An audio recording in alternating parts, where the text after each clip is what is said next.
You're listening to Stealing from Wizards, Volume 4, Arson, by R.A. Consul.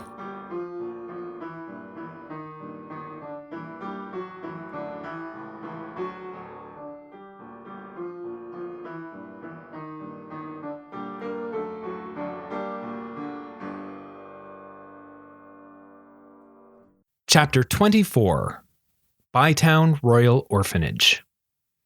It is advisable to always approach your dragon in a full, visored suit of armor. Aside from the obvious safety benefits, this eases the transition to a new tamer when you retire. Dragons outlive their riders by centuries, so building an association with the armor that rides them rather than the person is prudent. Kuro joined the growing crowd of miserable students and waited to be counted yet again. He had gotten on the boat with everyone, he had gotten off the boat with everyone. So far as anyone was concerned, he'd been there the whole time. Except, as it turned out, for basically everyone he knew. Charlie cast herself over him like a net, limbs entangling him and keeping him in place. "Oh, thank goodness you're here. We thought you'd run away and done something insane like going to find that janitor. But you're here, so that's great. Good grief, don't wander off when there's trouble. You'll make people worry. And oh, I think I'm going to be sick again." She rolled mercifully off him and reacquainted herself with the ground while her insides debated whether they would prefer to be outsides. Others approached on wobbly legs and cautious feet that seemed uncertain whether the ground would be there when they landed. "How did we get here?" asked Moira. "Where precisely is here?" Most of the students had never visited the orphanage. Even those who recognized the name of the place wouldn't believe this could be it. The high, rust-stained concrete walls and cracked pavement of the driveway made it seem more like an abandoned prison than an orphanage, when in fact it was both. The more suspicious members of Kuro's acquaintances, those who knew Kuro well and thereby assumed everything strange or wrong that happened around them had him to blame, stared him down. Two pairs of identical eyes burrowed into him as Marie and Arthur, in her duplicated form, leveled accusations and demanded explanation via glare alone. There were too many people around to even consider an honest recounting of events, for which he was grateful. He wasn't sure he'd survive the scolding he'd receive for endangering himself again. "I bet one of the first years did it," he said. "They do all sorts of things they don't know are impossible yet." That seemed a fine explanation. Charlie moving herself about through telekinesis, Marie making things change colors, that was terribly advanced magic they'd stumbled on by accident. Certainly, some frightened 12-year-old could be responsible for something only mildly impossible, like teleporting an entire boat full of people to a place they'd never been. It wasn't one they believed, but one they accepted out of convenience and compassion. Kuro's suggestion that it was a frightened first year circulated quickly, though the source of that rapidity was a bit mysterious. Students would swear that a teacher told them. Staff definitely picked it up from clever senior students, and several teachers claimed Principal McCutcheon had suggested it, even though she was certain she'd been helping calm junior students at the time. Arthur was inexplicably absent during all of this. At some point in the future, Kuro would have to learn to lie properly. He wouldn't always have friends around to protect him. Or at least protect him from other people. They would wait for a better time to pin him to a wall and extract the full story under threat of furrowed brows and pursed lips. Well, he did think he was lying. He wasn't completely sure about what. He felt like he'd done something, but he couldn't do it again. He was trying. Maybe it really was a first year. Maybe it was Medepogo. Maybe it was Merle. Who knew what they could really do? But if it were one of them, why would they send the boat to the orphanage? They didn't think of it as a safe place for children. Kuro did. It didn't take long for word to get around that the whole population of Avalon Academy had washed up just outside Bytown. Parents started arriving. With them came news. The emergence was widespread. High peaks all over the fairy realm had lindworms on them, calling for more dragons to come. For the most part, these were isolated mountains, far from civilization. Unfortunately, wizards and dragons share an affection for being on the highest point around, and so some populated places were now host to a horde of fire-breathing beasts. The upper city in Bytown, the Royal Mile in New Camelot, Mont Royal, where the Acadian Palace until very recently had stood, Niflheim Prison, and Avalon. There were more comings than goings at the orphanage. Students were claimed and carried off to safety by parents with the accidentally good sense to live in places far from where dragons gathered to mate. But others were refugees from their homes and had nowhere to return to. As tragic as that sounded, in order to own a home that a dragon was using as a perch, they had to be among the wealthy and elite. Low towns were beneath the interest of the competing males. That's not to say there wasn't a mass exodus of people from the lower cities, just that their departure was a matter of prudence rather than immediate necessity. With the Summer Queen and her knights there, the orphanage started to become a gathering place for the rich and powerful to plot and plan to retake their lands. Dangerous people gathered outside the gates of the orphanage. Mounties from the Royal Guard in their red coats arrived riding on their familiars ranging from moose to rhinoceroses. Valkyries, the women warriors of Alfheim, with their crackling lightning spears and winged horses, flew in from the north. From Acadia came their elite warriors, the Carabins, masters of evocation, conjurers of destruction armed with rune staves and dangerous thoughts. They gathered outside because they were not being allowed inside. Miss Brigid, matron of the orphanage, was not having the homes of her children invaded by warriors and generals. They'd tried to impose their authority, and quickly learned that a middle-aged woman with a toddler on her hip was a far more formidable force than they. They could take over the orphanage by force, of course, and eject the poor orphans from their home. She could not stop them. Or so she said, but the earth quaked when she said it. When necessary, when some young warrior got uppity and thought to challenge her gate, she employed the dark and terrible magic known only to those who delve into secrets best left buried, and childcare professionals. She pointed a finger and informed the argumentative warrior using their first, middle, and last name that she would be having a word with their mother if they did not behave themselves. Members of the school, though, were more than welcome. The orphans too young to attend were having the best time of their lives, playing with students who were still waiting to be picked up, and meeting the mysterious teachers they'd heard so much about. Kuro aimed to avoid the hustle and bustle. He needed time to think. Once the panic dried up, and the relief-filled reunions wore thin, there would be questions. Ones to which he felt he should have answers. No small part of him wanted to run away again.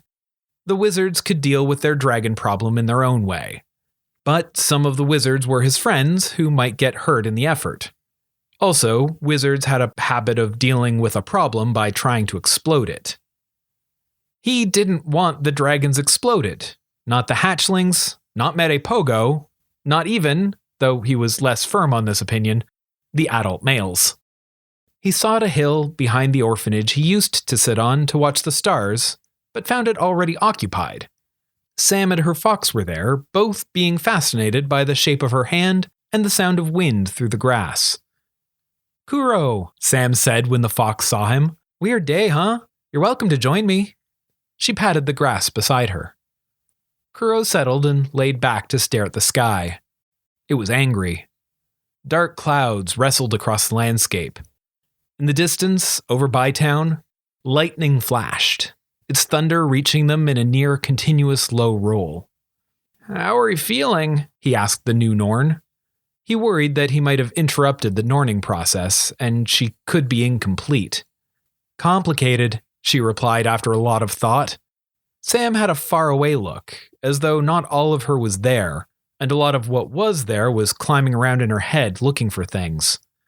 "It's like, I'm still me, but I have roommates. Like, my brain used to be an apartment with just me, but now it's a big house, and I have my own room, but we all share a kitchen." Her eyes became completely unfocused as she explored her new mental lodgings.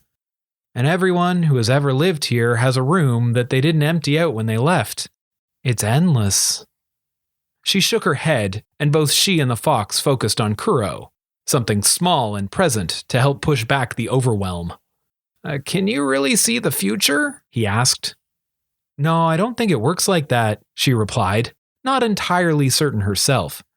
It's more like if you've watched enough hockey, you can see where a play is headed. He stared blankly. He had seen a total of one hockey game, roughly added together from several fractions he'd accidentally witnessed while scavenging beneath bleachers. She tried again. It's like if you know a genre of music really well, you can almost sing along to a song you're hearing for the first time. That did not add any particular clarity. The faraway look returned, and she said as if reading over someone's shoulder, It's like if you watch a market crowd for enough nights, you start to see the rhythms, the flow and the dance, the individuals and the whole all at once.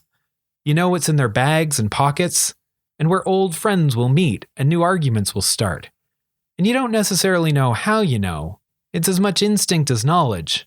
It's like that, but we've been watching everything forever.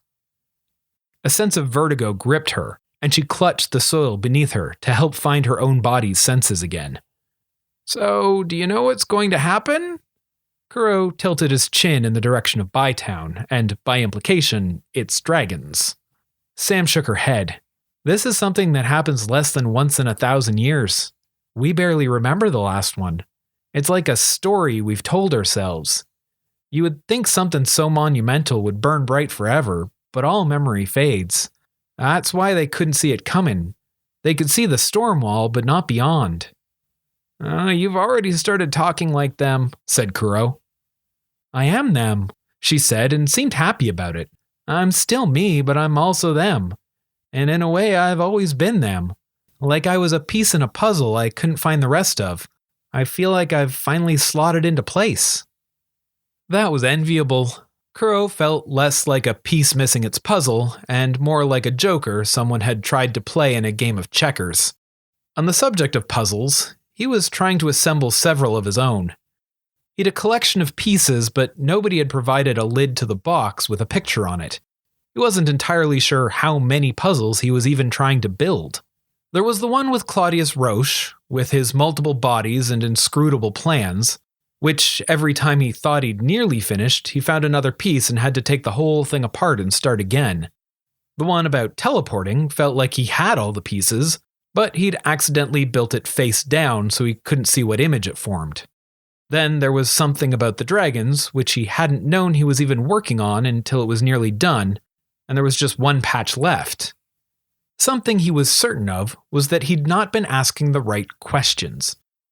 He didn't like to pry, or to talk at all if he could avoid it. Sam, though, had always been willing to talk to him straight. He hoped she still could, and maybe with her newfound access to ancient knowledge and power, she'd be able to clear things up.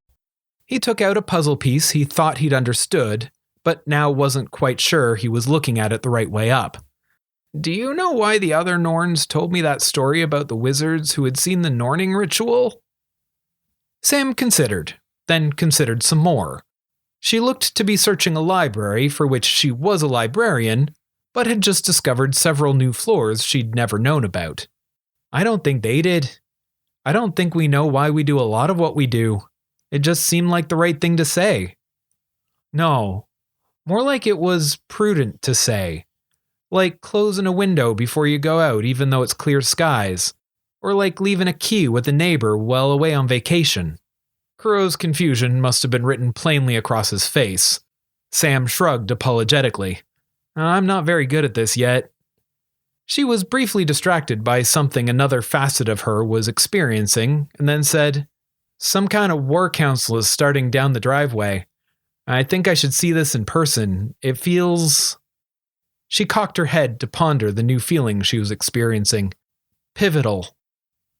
She and her fox stumbled unsteadily down the hill, looking through each other's eyes, hearing through each other's ears, and sharing the experience of walking into each other.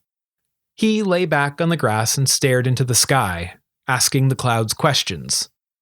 Had he teleported? How had he teleported? Why couldn't he do it again? He tried. He summoned the thoughts, the feelings, the words, and nothing. For a few moments, his body had known how to do it, easy as breathing. Now, nothing.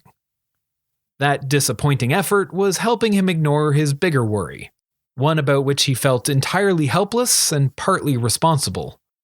Merle had his dragon held prisoner in a magic collar. He should have figured it out. Merle had given him clues, practically told him he was a Roche. Position was important, not power. The warden, the regent, even the original Roche lived at the top of tall towers on top of isolated hills. What mattered was where they were, not what they were. Now he had bound a lindworm to his will. What would he do with her? What terrible plans did he have for her, her hatchlings, and the males competing for her favor? The clouds gave up no answers. He gave up on the sky. Perhaps he too should attend the pivotal war council. He didn't want to. They would be talking about how to retake their cities. That would probably involve a lot of dead wizards and dragons. He sat up to discover a Luton looking back at him. Shingles stood on his hill, just at his feet, tugging at her mustache in worry. "I need to talk to you." This was strange. It sounded like a request. She hadn't kidnapped him or blamed him for the crimes of all wizard kind. He nodded. "Mere Pogo told you that her eggs were half the story. There's another half." Some of her fury and suspicion flared, and she pointed a finger at him. "This is a secret, you understand? You can't tell anybody, ever. It could be the end of Luton." "I understand," he said. "Luton don't just serve their dragon. It's mutual." It sounded like she was working her way up to saying what she meant, and it took quite a running start to overcome her worry and fear. "We help take care of her and her eggs, and she does the same for us." A glimmer of understanding was washing over Kuro, pieces to several puzzles falling into place. "She keeps our babies in their cocoons under the big scales just behind her horns. They need to grow there." Piece after piece fell, a clearer picture forming. Kuro couldn't do Luton magic because the wizard who made him had incubated him in a jar, not on a dragon. This was a secret his creators didn't know about. They'd stolen Bindle as a very young child, but not a baby. They couldn't find a baby because babies were hidden away in the safest place in the world, soaking in the magic of a dragon. Kuro was built out of Luton, but real Luton were born on the backs of dragons. Autolycus had been conjured on Avalon and spent years in Autumn Lodge, the closest place to Mere Pogo, soaking up her ambient energy. Kuro came and went, and he had spent most of his life far from any dragon. He was barely half-baked. The times he had blinked, he was touching a dragon. He didn't have their magic, but he could steal it. "My baby is still in Mere Pogo's scales." Tears were starting to run down Shingle's face. "Mere would die before letting anything happen to him. But that wizard did something to her. She's like a puppet." "Why are you telling me?" he asked. There weren't many reasons for divulging such an important secret. He was pretty sure he wasn't going to like the one he got. "We can't act against Mere Pogo, even as she is now," said Shingle. "Old and deep promises. I can't go near her without permission, even to rescue my own baby. But she released you, and you're..." "A thief," Kuro completed the sentence for her when she hesitated. She looked ashamed, like calling him that was an insult. He didn't feel that way. She needed a thief. She didn't want to need a thief in the same way people didn't want to need a plumber. She had a problem. She had sought a professional with the skills to solve it. "I'm not sure if I can do it," he said. "Please?" Shingle pleaded. My baby is close to emerging from his cocoon. He could be born at any time. The wizard could find him. He could do terrible things. I didn't say I won't, said Kuro. He wrestled to turn uncertainty into resolve. I just don't know if I can. You're going to try? She seemed shocked and suddenly aware of what she just asked him to do, the risks she'd asked him to take. Are you sure? Kuro nodded. More than once, someone had risked a great deal to save him from the hands of a terrible wizard. One, Helena, Charlie's mother and his caretaker for his first years of life, had paid a terrible price for it. Some things were worth the risk, he had come to understand. If this wasn't one of them, nothing was. I need some time to prepare, he said. I need a plan, maybe 2 or 3. Don't tell me, said Shingle. Don't tell any Luton. If we know what you're going to do, we might have to stop you. Where do I find you if I succeed? Right here, said Shingle. Bring him here. Kuro nodded his understanding, and Shingle blinked away. He walked down the hill towards the orphanage, deep in thought. The War Council was not, from the looks of it, going particularly well. A platform had been erected, raised up from the cracked pavement of the driveway, weeds and all. The intent was to allow a speaker to be seen by the assembled warriors, but it was currently just making him an easier target. Kuro shuffled into the back to join the gawkers, students, strays, refugees, and teachers. He found Charlie and Arthur. Marie and her knights were among the relevant folk engaged in argument near the front. Mr. Sigurd had the floor and was soaking up a lot of complaint.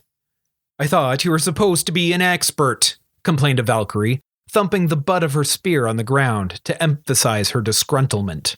Electricity crackled along the head. Mr. Sigurd tried to defend. Well, miss, we're working in the realm of myth. Stories of lindworms were thought to be fanciful exaggerations. We'll be rewriting textbooks for... We don't care about textbooks, complained a redcoat. How do we kill them? Now that is the challenge, isn't it? Said Mr. Sigurd. The few stories of fighting lindworms go quite badly. Mass destruction, and when they die, they poison the land and famine follows. But again, this is all in the realm of myth, millennia-old children's stories. Let us focus on what we do know. A dragon, once they have chosen a roost, will scour the area around for food and treasure, and will then sleep for a long time unless disturbed. That sleep seems an ideal time to strike. That is after it scours the area, you fool, shouted one of the Akkadian generals. You want us to let them scour our cities? He's wrong anyway, grumbled Kuro, just loud enough for his friends to hear, as though they were chatting in the back of class. How do you know? Asked Arthur flatly. Kuro hesitated. He'd been concealing his activities from his friends all year. Arthur had even known about his extra cooking and had kept it secret, trusting that Kuro wouldn't do anything to endanger them. That trust had been misplaced, and now Avalon burned. He'd have to tell them the truth at some point. He hoped they'd still be friends at the end. He wouldn't blame them if they weren't. I've been baking cookies for the one on Avalon. She warned me to call the boat. She's quite nice, in a dragon-y sort of way. Arthur nodded with simple understanding.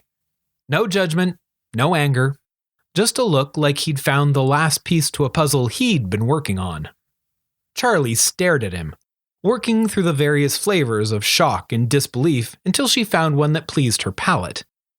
She then did something so predictably Charlie-esque, Kuro should have seen it coming miles off. I can't believe you never told me you were friends with a dragon, she said loudly enough that the entire assembly turned and faced them. Eyes wandered over them, deciding whether the outburst of a foolish kid was to be believed, scolded, or ignored. On the one hand, it was a silly claim, a childish fantasy. On the other, Kuro was a known villain, a holder of secret knowledge, and potentially someone to blame.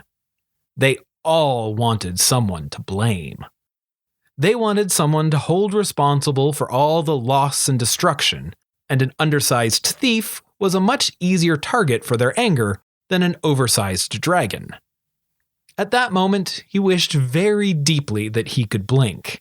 He'd have even piggybacked with Autolycus.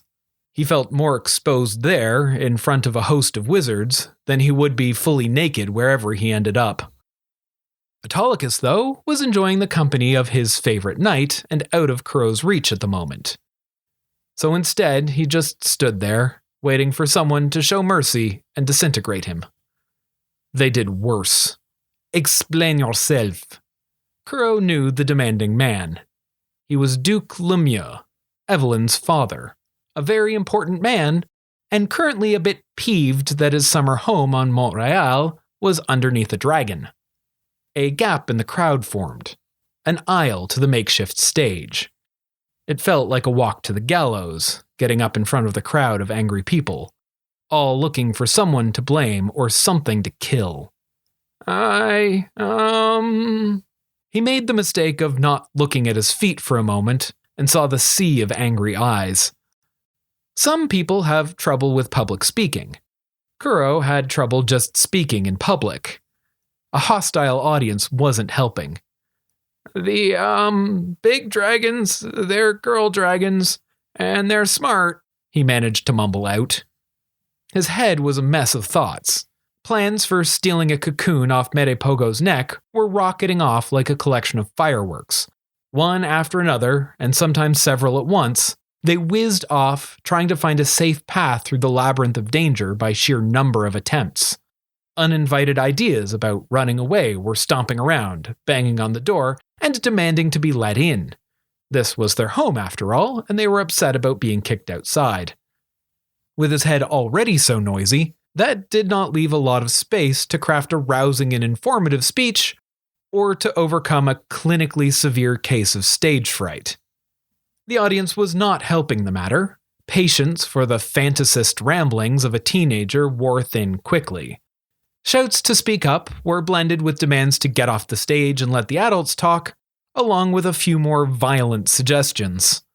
A singular shout rose above the others, authoritative, powerful, and a little bit tinny due to the armor. A queen requests silence. It was Marie, clad in her royal golden armor, dragon-like wings spread wide. The queen in question was herself, and the request was the sort made with one hand on the hilt of a sword, ready to draw should it need a punctuation mark. The audience stilled, and Marie retracted her armor, modeling to the rowdy warriors and inferior nobility how to behave in such situations. She looked up to Kuro, attentive, as though she were ready to take notes in class. For a few moments, she was the entire audience. He spoke directly to her, and the others faded into the background. I found her cave by accident earlier this year. The big dragon on Avalon. She made me promise not to tell anyone because it was her nest. She was sleeping down there forever and only came out because her eggs hatched. She warned me to get the wizards off the island. She can talk and is very clever and very old. Are you suggesting we negotiate with a dragon? Sneered Duke Lemieux. You are a thief and a liar. Why should any of this nonsense be believed? Marie and all her knights turned with a look like they were about to start a war in Kuro's defense. Yet a voice of unexpected support stilled the conflict. He is a thief, said Evelyn from beside her father, but one with which I am very familiar, and have never known him to be a liar. If anything, he is cursed with an abundance of honesty. That was the Evelyn he knew, a lady with her nobility honed to a razor's edge. And this was an environment in which she thrived. Her words sliced through dissent, and her tone described in great detail that any doubt would be an insult to her, her father, her entire lineage, her kingdom, and possibly the whole of the cosmos. She'd even managed to slip in a little insult at Kuro. Masterful. She gave a very small nod to him, refined and ladylike, as if giving him permission to continue, along with a conspiratorial look in her eyes that said, unless he was misreading it, allies. "I don't know if they'll listen," said Kuro. "They'll understand you, but they don't trust wizards, so they might not care to talk to you. But if you wait, they'll go away. They're just mating." "We can't sit around and wait," complained a redcoat. "They're destroying our cities." Something occurred to Kuro. A puzzle piece he'd been staring at for months, not knowing where it belonged, slotted into place. The weather on Avalon had been confused that year. The thing that had changed was Kuro bothering the dragon. She was being woken, startled, moving about and breathing fire out of time with her regular habits, and bad weather followed. "The lindworms are our cities. They sleep underneath, and their magic seeps out.